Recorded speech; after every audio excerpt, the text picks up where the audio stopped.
Good morning. We are going to begin with the next heading of chapter reproductive health, that is MTP. The expanded form is medical termination of pregnancy, commonly known as abortion. Now this is basically done before the fetus become viable, that is by the end of the third month. 40 to 50 million MTPs are performed in a year all over the world.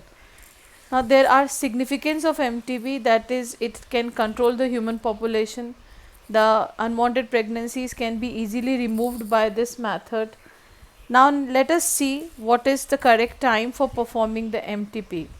The safest period for MTP is first trimester, and from 12th week of pregnancy to 20th week of pregnancy it is considered as the non-fatal. Now let us come to the next heading, that is drawbacks of or disadvantages of MTP. It harms the female body. Majority of MTPs are performed by unqualified doctors, which can cause loss of life. Painful cramping is there, heavy bleeding can occur, and this technique is basically misused in order to abort a female child by detecting the sex of the embryo in the early stage by the technique called amniocentesis.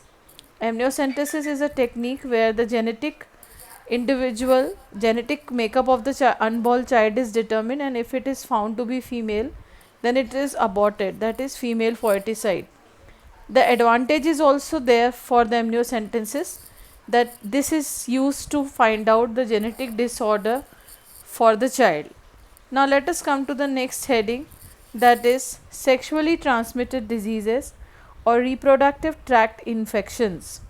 These are basically the diseases that are transmitted through sexual contact from infected person to healthy person, and they can be transmitted by blood product and auto inoculation. Now these are some common STDs: gonorrhea, genital herpes, genital warts, hepatitis B, AIDS, syphilis, trichomonasis. You have already learned a brief account of few of them in the 10th standard. So the sexually transmitted diseases, they are transmitted basically by the blood transfusion from infected mother to child, by sharing of surgical instruments, and by sharing of infected needles. Genital herpes, HIV, hepatitis B can be transmitted in such a way. Now let us see the common symptoms for the STDs. The early symptoms are very minor, and it include itching, slight pain and swelling in the genital region, fluid discharge. In female the symptoms do not arise sometimes, and the disease can remain undetected for long. Some other infections are written here, like abnormal bleeding, odor, tenderness, then rashes, painful intercourse, urine changes. So these are some common symptoms that can be found in these diseases.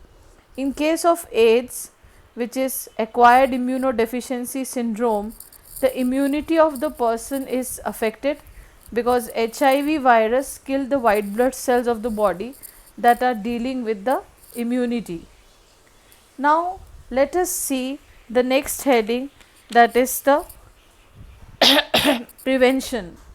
So basically the best way to prevent the STD is that you don't undergo for the sexual contact with multiple partners, use of the contraceptive devices like condoms during the coitus, and in case of any sort of doubt, visit a qualified doctor.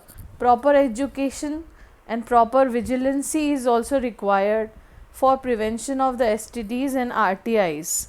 So these are the common topics that we have discussed today. That's all for the day. Look out for the NCERT for details for the notes. In case of any problem or a doubt, please call.